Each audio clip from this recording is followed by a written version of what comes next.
नमस्कार साथियों, स्वागत है आपका स्टेट सर्विस ब्लूप्रिंट में। आज की इस महत्वपूर्ण कड़ी में हम भारतीय भूगोल के तेलंगाना पठार से संबंधित 15 महत्वपूर्ण एमसीक्यूज को समझेंगे, जो एमपीपीएससी प्री 2026 की दृष्टि से बेहद उपयोगी है। इस वीडियो में हम तेलंगाना पठार की भौगोलिक स्थिति, चट्टानें, मिट्टी, नदियाँ, जलवायु, कृषि तथा प्रमुख भौगोलिक विशेषताओं से जुड़े महत्वपूर्ण तथ्यों को एमसीक्यूज के माध्यम से कवर करेंगे। तो वीडियो को अंत तक जरूर देखिए, क्योंकि हर प्रश्न आपकी एमपीपीएससी प्री 2026 की तैयारी को और मजबूत करने में मदद करेंगे। तो चलिए शुरू करते हैं आज का पहला प्रश्न। तेलंगाना पठार मुख्यतः भारत के किस भौगोलिक क्षेत्र का हिस्सा है? ऑप्शन ए उत्तरी मैदान, ऑप्शन बी प्रायद्वीपीय पठार, ऑप्शन सी हिमालयी क्षेत्र, ऑप्शन डी तटीय मैदान। तो चलिए उत्तर दीजिए। तो इसका सही उत्तर है ऑप्शन बी प्रायद्वीपीय पठार। तेलंगाना पठार मुख्यतः भारत के प्रायद्वीपीय पठार का एक भाग है। यह दक्कन का पठार के मध्य पूर्वी भाग में स्थित है। इस क्षेत्र में प्राचीन आग्नेय एवं कायांतरित चट्टानों का व्यापक विस्तार मिलता है। आगे बढ़ते हैं प्रश्न नंबर दूसरा। तेलंगाना पठार मुख्यतः किस राज्य में विस्तृत है? Option A Maharashtra, option B Telangana, option C Odisha, option D Karnataka. चलिए उत्तर दीजिए। तो इसका सही उत्तर है ऑप्शन बी तेलंगाना। तेलंगाना पठार मुख्यतः तेलंगाना राज्य में स्थित है। यह दक्कन के पठार का एक महत्वपूर्ण भाग है। इस क्षेत्र की स्थलाकृति सामान्यतः लहरदार एवं असमतल है और यहाँ कई छोटी बड़ी नदियाँ जो है बहती है।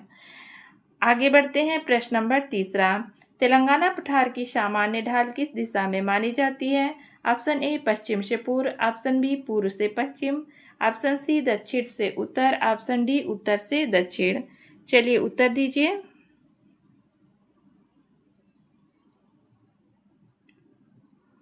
तो इसका सही उत्तर है ऑप्शन ए पश्चिम से पूर्व।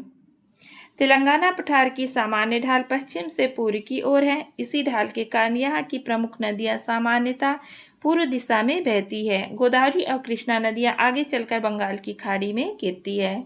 आगे बढ़ते हैं प्रश्न नंबर चौथा। तेलंगाना पठार की प्रमुख नदियों में से कौन सी नदी है? Option A Godavari, option B Sutlej, option C Jhelum, option D Ravi. चलिए उत्तर दीजिए। तो इसका सही उत्तर है ऑप्शन ए गोदावरी। गोदावरी तेलंगाना पठार की प्रमुख नदियों में से एक है। यह नदी तेलंगाना के पठारी क्षेत्र से होकर पूर्व दिशा में बहती है। अंततः गोदावरी बंगाल की खाड़ी में जाकर गिरती है। आगे बढ़ते हैं प्रश्न नंबर पांचवा। निम्नलिखित में से कौन सी नदी तेलंगाना पठार के दक्षिणी भाग से संबंधित है? Option A Krishna, option B Chenab, option C Beas, option D Jhelum. चलिए उत्तर दीजिए। तो इसका सही उत्तर है ऑप्शन ए कृष्णा। कृष्णा नदी तेलंगाना पठार के दक्षिणी भाग से संबंधित प्रमुख नदियों में से एक है। यह पश्चिम से पूर्व की ओर बहते हुए दक्कन के पठारी क्षेत्र को जल प्रदान करती है। अंततः कृष्णा नदी बंगाल की खाड़ी में जाकर गिरती है। आगे बढ़ते हैं प्रश्न नंबर छठवां। तेलंगाना पठार की चट्टानी संरचना मुख्यतः किस प्रकार की है? ऑप्शन ए प्राचीन कठोर आग्नेय एवं कायांतरित चट्टानें, ऑप्शन बी नवीन जलोढ़ निक्षेप, ऑप्शन सी केवल हिमानी चट्टानें, ऑप्शन डी केवल समुद्री अवसादी चट्टानें। चलिए उत्तर दीजिए। तो इसका सही उत्तर है ऑप्शन ए प्राचीन कठोर आग्नेय एवं कायांतरित चट्टानें। तेलंगाना पठार की चट्टानी संरचना मुख्यतः प्राचीन आग्नेय एवं कायांतरित चट्टानों से बनी है। यह क्षेत्र प्रायद्वीपीय भारत की प्राचीन कठोर भूभाग का हिस्सा है। ग्रेनाइट और नीच जैसे चट्टानें यहाँ व्यापक रूप से पाई जाती है। आगे बढ़ते हैं प्रश्न नंबर सातवां। तेलंगाना पठार के कई भागों में कौन सी मिट्टी पाई जाती है? ऑप्शन ए काली मिट्टी, ऑप्शन बी केवल मरुस्थलीय मिट्टी, ऑप्शन सी केवल पीट मिट्टी, ऑप्शन डी केवल पर्वतीय मिट्टी। चलिए उत्तर दीजिए।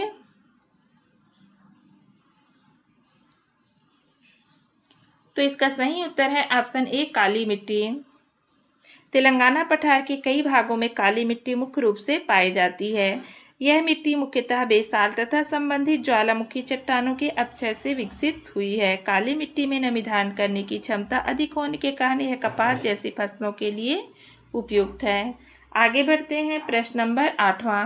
तेलंगाना के पठारी क्षेत्र में काली मिट्टी किस फसल के लिए विशेष रूप से उपयोगी है? ऑप्शन ए कपास, ऑप्शन बी चाय, option C jute, option D नारियल। चलिए उत्तर दीजिए। तो इसका सही उत्तर है ऑप्शन ए कपास। तेलंगाना के पठारी क्षेत्र में पाई जाने वाली काली मिट्टी कपास की खेती के लिए विशेष रूप से उपयुक्त है। काली मिट्टी की नमी धारण करने की क्षमता अधिक होती है, जो कपास की फसल के लिए लाभदायक है। इसी कारण तेलंगाना में कपास एक मुख्य वाणिज्यिक फसल के रूप में उगाई जाती है। आगे बढ़ते हैं। प्रश्न नंबर 9। तेलंगाना पठार किस बड़े पठारी प्रदेश का हिस्सा माना जाता है? ऑप्शन ए दक्कन का पठार, ऑप्शन बी छोटा नागपुर का पठार, ऑप्शन सी मालवा पठार, ऑप्शन डी मेघालय पठार। चलिए उत्तर दीजिए। तो इसका सही उत्तर है ऑप्शन ए दक्कन का पठार। तेलंगाना पठार दक्कन के पठार का एक महत्वपूर्ण भाग माना जाता है। यह प्रायद्वीपीय भारत के विस्तृत पठारी प्रदेश में स्थित है। इसकी प्रमुख विशेषताओं में प्राचीन चट्टानें, काली मिट्टी तथा पूर्व की ओर सामान्य ढाल शामिल है। आगे बढ़ते हैं। प्रश्न नंबर 10वां। तेलंगाना पठार की स्थलाकृति सामान्यता कैसी है? ऑप्शन ए उबड़ खाबड़ एवं लहरदार, ऑप्शन बी पूर्णतः समतल, ऑप्शन सी हिमाच्छादित, ऑप्शन डी रेगिस्तानी। चलिए उत्तर दीजिए। तो इसका सही उत्तर है ऑप्शन ए उबड़ खाबड़ एवं लहरदार। तेलंगाना पठार की स्थलाकृति समानता लहरदार एवं असमतल है। यहाँ कहीं कहीं ग्रेनाइट की पहाड़ियाँ, चट्टानी उभार और उथली घाटियाँ मिलती है। पठार की सामान्य ढाल पश्चिम से पूर्व की ओर है, जिसके कारण नदियाँ पूर्व की ओर बहती है।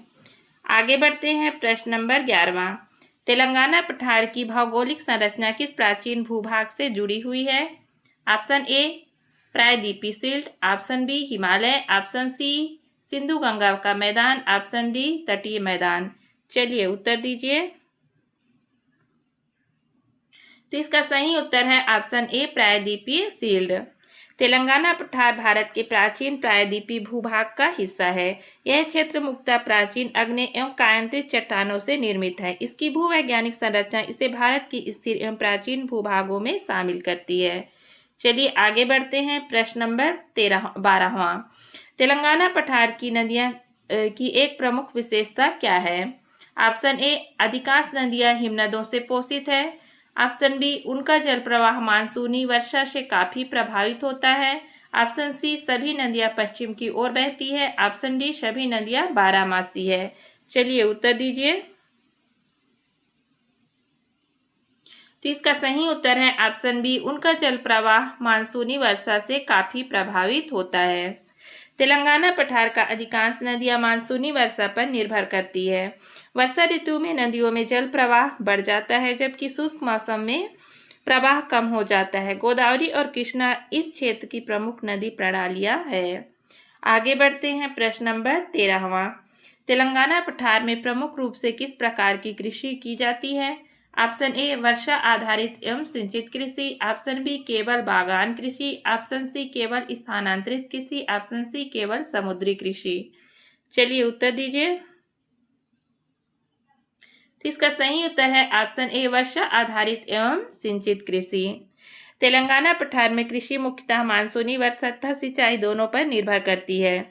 यहाँ कपास, धान, मक्का, ज्वार और दालों जैसी प्रमुख फसलें उगाई जाती है। सिंचाई सुविधाओं के विस्तार के कारण कई क्षेत्रों में बहुफसली कृषि को भी बढ़ावा मिला है। आगे बढ़ते हैं। प्रश्न नंबर 14वां।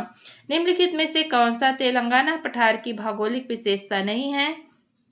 ऑप्शन ए प्राचीन चट्टानी भूभाग, ऑप्शन बी दक्कन पठार से संबंध, ऑप्शन सी गोदावरी कृष्णा नदी तंत्र, ऑप्शन डी हिमनदों द्वारा निर्मित विशाल घाटियां।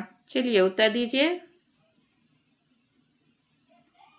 तो इसका सही उत्तर है ऑप्शन डी हिमनदों द्वारा निर्मित विशाल घाटियां। तेलंगाना पठार की प्रमुख विशेषताओं में प्राचीन चट्टानी भूभाग और दक्कन के पठार से संबंध शामिल है। गोदावरी और कृष्णा जैसी नदियां इसके आपात तंत्र को प्रभावित करती है। इस क्षेत्र की सामान्य स्थलाकृति लहरदार एवं असमतल है। विशाल घाटियां इसकी प्रमुख भौगोलिक विशेषता नहीं है। चलिए आगे बढ़ते हैं। प्रश्न नंबर 15वां। निम्नलिखित में से तेलंगाना पठार के संबंध में कौन सा क्रम सबसे उपयुक्त है? ऑप्शन ए प्रायद्वीपीय पठार, दक्कन पठार, तेलंगाना पठार, ऑप्शन बी हिमालय, शिवालिक और तेलंगाना पठार। ऑप्शन सी उत्तरी मैदान, भाबर और तेलंगाना पठार। ऑप्शन डी तटीय मैदान, कोंकण और तेलंगाना पठार। चलिए उत्तर दीजिए, सही क्रम बताइए इसका। तो इसका सही उत्तर है ऑप्शन ए प्रायद्वीपीय पठार में ढक्कन पठार और तेलंगाना पठार। तेलंगाना पठार भारत के प्रायद्वीपीय पठार का हिस्सा है। यह दक्कन के पठार के अंतर्गत आने वाला एक महत्वपूर्ण पठारी क्षेत्र है।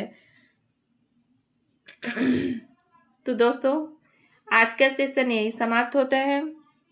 आज के पूरे एमसीक्यू सेट का सार यह है कि तेलंगाना पठार प्रायद्वीपीय पठार के अंतर्गत दक्कन के पठार का एक महत्वपूर्ण भाग है। इसकी प्राचीन चट्टानी संरचना, पश्चिम से पूर्व की सामान्य ढाल, गोदावरी कृष्णा नदी तंत्र, काली मिट्टी और वर्षा आधारित एवं सिंचित कृषि इसकी प्रमुख विशेषता है। तो आज की इस 15 महत्वपूर्ण एमसीक्यू से आपकी तैयारी मजबूत हुई हो तो वीडियो को लाइक जरूर करें, अपने साथी अभ्यर्थियों के साथ शेयर करें और स्टेट सर्विस ब्लूप्रिंट को सब्सक्राइब करें। याद रखिए, एमपीपीएससी प्री 2026 में सफलता के लिए केवल पढ़ना नहीं बल्कि तथ्यों को सही तरीके से समझना और बार बार दोहराना भी जरूरी है। मिलते हैं अगले महत्वपूर्ण टॉपिक के साथ। तब तक पढ़ते रहिए, अभ्यास करते रहिए, अपने लक्ष्य की ओर आगे बढ़ते रहिए। जय हिंद।